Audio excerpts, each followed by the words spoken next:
Hello everyone, welcome to the Wise institute online classes. अभी आपने इस चैप्टर के 30 क्वेश्चन तक पढ़ा था जो कि प्रीवियस एग्जाम्स में आते रहते हैं। अभी हम उसके आगे से इस वीडियो को आगे से शुरुआत करते हैं। देखते हैं अगला क्वेश्चन 31।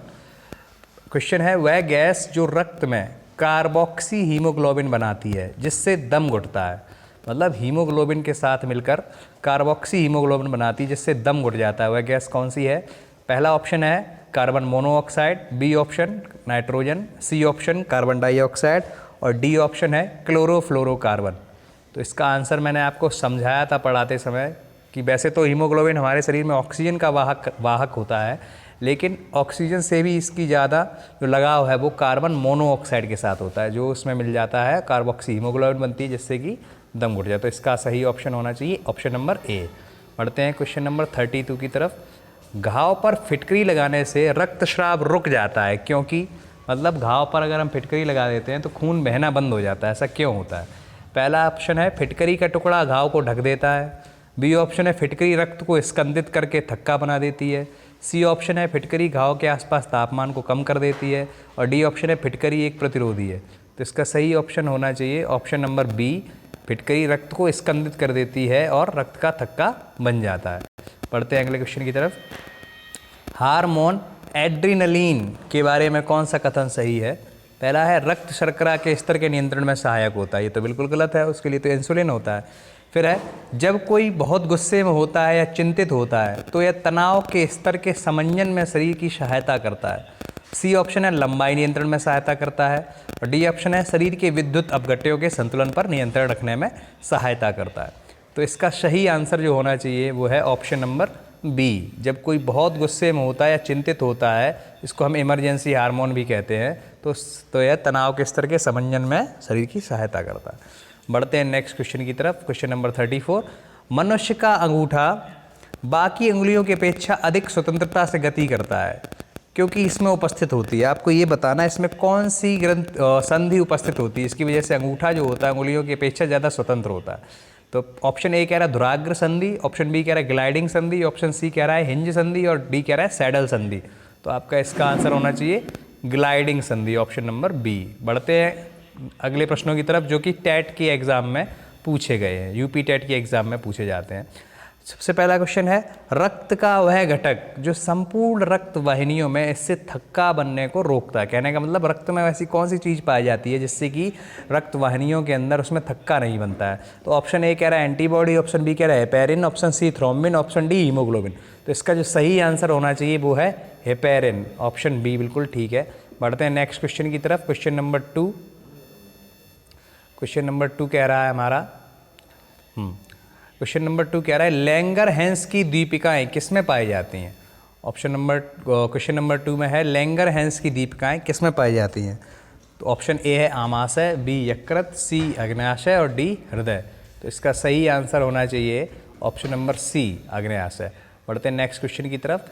एंजाइम रासायनिक रूप से होते हैं, क्या होते हैं? लिपिड होते हैं, अम्ल होते हैं, कार्बोहाइड्रेट होते हैं या प्रोटीन होते हैं? तो आपको मैंने बताया भी था एंजाइम रासायनिक रूप से प्रोटीन होते हैं। बढ़ते हैं नेक्स्ट क्वेश्चन की तरफ। Question number 4। वह ऊतक जो एक हड्डी को दूसरी हड्डी से जोड़ता है क्या कहलाता है? आपको कई बार क्वेश्चन ये आपके सामने आ चुका है, तो इसका सीधा आंसर होगा डी स्नायु। एक हड्डी को दूसरी हड्डी से जोड़ने वाला ऊतक स्नायु कहलाता है। बढ़ते हैं नेक्स्ट क्वेश्चन की तरफ। अग्नाशयी रस होता है किस प्रकार का होता है? अम्लीय, बी ऑप्शन क्षारीय, सी ऑप्शन उदासीन या डी ऑप्शन इनमें से कोई नहीं। तो इसका जो सही आंसर होगा वो होगा ऑप्शन नंबर बी क्षारीय, जबकि जठर रस अम्लीय होता है। ठीक है, बढ़ते हैं नेक्स्ट क्वेश्चन की तरफ। क्वेश्चन नंबर 6 है जठर रस में होते हैं, जठर रस में क्या क्या पाया जाता है? पहला ऑप्शन कह रहा है पेप्सिन, लाइपेज, रेनिन, दूसरा ऑप्शन कह रहा है trypsin, lipase, rennin, C option कह रहा है ट्रिप्सिन, पेप्सिन, रेनिन और डी ऑप्शन कह रहा है पेप्सिन, ट्रिप्सिन, लाइपेज। तो इसका सही आंसर जो होना चाहिए वो है क्वेश्चन नंबर 6 का ऑप्शन नंबर ए। जठर रस में पेप्सिन, लाइपेज और रेनिन पाए जाते हैं। ठीक है, बढ़ते हैं नेक्स्ट क्वेश्चन की तरफ। पुरुष में कौन सी कोशिकाएं वृषणीय हार्मोन्स एंड्रोजन्स का संश्लेषण एवं श्रावण करती हैं? मतलब कौन सी कोशिकाएं होती हैं जो कि एंड्रोजन्स हार्मोन को बनाती हैं और उसको श्रावण करती हैं? पहला ऑप्शन है सर्टोली कोशिकाएं, बी है म्यूकस कोशिकाएं, सी है स्पर्मेटोगोनिया और डी है लेडिंग कोशिकाएं। तो इसका जो सही आंसर होगा वो है आपका ऑप्शन नंबर बी, म्यूकस कोशिकाएं। बढ़ते हैं नेक्स्ट क्वेश्चन की तरफ। स्तनधारियों में कौन सा अंग श्वसन में सहायक नहीं होता?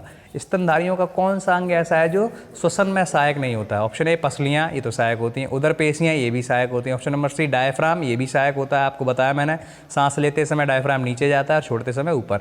और ऑप्शन नंबर डी जो है वो है लैरिंक्स। लैरिंक्स सांस लेने में सहायता नहीं करता है, तो ऑप्शन नंबर डी इसका सही आंसर होगा। अगला है थ्रोम्बोप्लास्टिन कहाँ से रक्त स्कंदन के लिए प्राप्त होता है? मतलब रक्त का थक्का जमाने के लिए जो थ्रोम्बोप्लास्टिन है वो कहाँ से प्राप्त होता है? ऑप्शन नंबर ए कह रहा है लाल रक्त कणिकाओं से, ऑप्शन नंबर बी कह रहा है प्लेटिलेट से, ऑप्शन नंबर सी कह रहा है मोनोसाइट से, ऑप्शन नंबर डी कह रहा है लिम्फोसाइट से। तो इसका जो सही आंसर होगा वो है ऑप्शन नंबर बी, प्लेटिलेट से। प्लेटिलेट्स रक्त का थक्का जमाने में सहायक होते हैं। बढ़ते हैं हम अपने अगले क्वेश्चन की तरफ। तो देखते हैं, हमारा अगला 10वां क्वेश्चन है, यूरिक अम्ल निम्नलिखित में से किसका उत्सर्जी पदार्थ है? यूरिक अम्ल कौन छोड़ता है? उत्सर्जी पदार्थ किसका है? पहला ऑप्शन कह रहा है मेढक और मनुष्य का, बी ऑप्शन कह रहा है पक्षी और सर्प का, सी ऑप्शन है अमीबा और तारा मछली का, डी ऑप्शन इनमें से कोई नहीं। तो इसका जो सही आंसर है वो होना चाहिए आपका ऑप्शन नंबर बी, पक्षी और सर्प यूरिक अम्ल छोड़ते हैं। मनुष्य यूरिया छोड़ता है और मेढक और मछली जो होते हैं वो अमोनिया छोड़ते हैं। ठीक है, बढ़ते हैं अगले क्वेश्चन की तरफ। अत्यधिक व्यायाम के पश्चात किस पदार्थ के संचय के कारण थकान होती है? आपको बार बार से आया हुआ क्वेश्चन है, इसका सही आंसर होगा ऑप्शन नंबर सी, लैक्टिक अम्ल। ठीक है, बढ़ते हैं अगले क्वेश्चन की तरफ। इंसुलिन हार्मोन परिवर्तित करता है। इंसुलिन हार्मोन क्या करता है? इंसुलिन हार्मोन, पहला ऑप्शन कह रहा है ग्लाइकोजन को ग्लूकोज में, बी ऑप्शन कह रहा है ग्लूकोज को ग्लाइकोजन में, सी ऑप्शन कह रहा है वसा को ग्लूकोज में, डी ऑप्शन कहता है आपको प्रोटीन को ग्लूकोज में। इसका जो सही आंसर होना चाहिए वो है option number B, insulin hormone glucose को ग्लाइकोजन में परिवर्तित करता है। बढ़ते हैं नेक्स्ट क्वेश्चन की तरफ। क्वेश्चन नंबर 13, नीचे दिए गए मानव शरीर के अंग एवं उनसे स्रावित रस के मिलान वाले सही विकल्प को चुनिए। ठीक है, विकल्प नीचे दिए गए हैं, आप देख सकते हो। मतलब एक तरफ दिया गया है अंग और उनसे स्रावित होने वाला रस, उसको आपको मिलान करना है। सबसे पहला है आमाशय। आमाशय से कौन सा रस निकलता है आपको पता होना चाहिए? आमाशय से जठर रस निकलना चाहिए। ठीक है, फिर है यकृत। यकृत से कौन सा निकलना चाहिए? पित्त रस। और अग्नाशय से निकलना चाहिए आपका अग्नाशय रस, और छोटी आंत से आंतरीय रस। तो इसका सही ऑप्शन कौन सा होना चाहिए आप बता सकते हो? अब ऑप्शन मैंने बता दिया है, तो इसका सही आंसर होना चाहिए ऑप्शन नंबर बी। कैसे होगा? ए का दूसरा, ठीक है, बी का तीसरा, ठीक, और सी का है आपका पहला, और डी का चौथा। आप ध्यान रखिए, बच्चे यहाँ कंफ्यूज रहते हैं कि पित्तरस पित्ताशय से निकलता है, ऐसा नहीं होता है। पित्तरस यकृत से निकलता है और एकत्रित पित्ताशय में होता है। बढ़ते हैं अपने 14वें क्वेश्चन की तरफ। रक्त में उपस्थित डैश डैश के कारण रक्त का थक्का बनता है। आपको बिल्कुल पता होना चाहिए ये क्वेश्चन का आंसर। उसका ऑप्शन होगा 14 का डी, पट्टिकाणु या प्लेटलेट्स की वजह से रक्त का थक्का बनता है। बढ़ते हैं 15वें क्वेश्चन की ओर। 15वां क्वेश्चन है आपका, एक व्यक्ति के लाल रुधिराणुओं में ए और बी एंटीजन है, तो इसके सीरम में कौन सी एंटीबॉडीज़ होंगी? ठीक है, एंटीबॉडी ए, एंटीबॉडी बी, कोई एंटीबॉडी नहीं, और ए और बी। तो आपका इसका आंसर होना चाहिए, अगर ए और बी एंटीजन है तो कोई भी एंटीबॉडी नहीं होगी। एंटीजन जो होंगे वो एंटीबॉडी नहीं होगी इसमें। ठीक, बढ़ते हैं नेक्स्ट क्वेश्चन की तरफ। 16वां क्वेश्चन हमारा है, रुधिर संवहन जो कोशिकाओं से आरंभ होकर कोशिकाओं में ही समाप्त हो जाता है क्या कहलाता है? रुधिर संवहन जो कोशिकाओं से आरंभ होकर कोशिकाओं में ही समाप्त हो जाता है उसे क्या कहेंगे? पहला ऑप्शन है वृक्कीय संवहन, लसिका संवहन, यकृतीय संवहन और निवाहिका संवहन।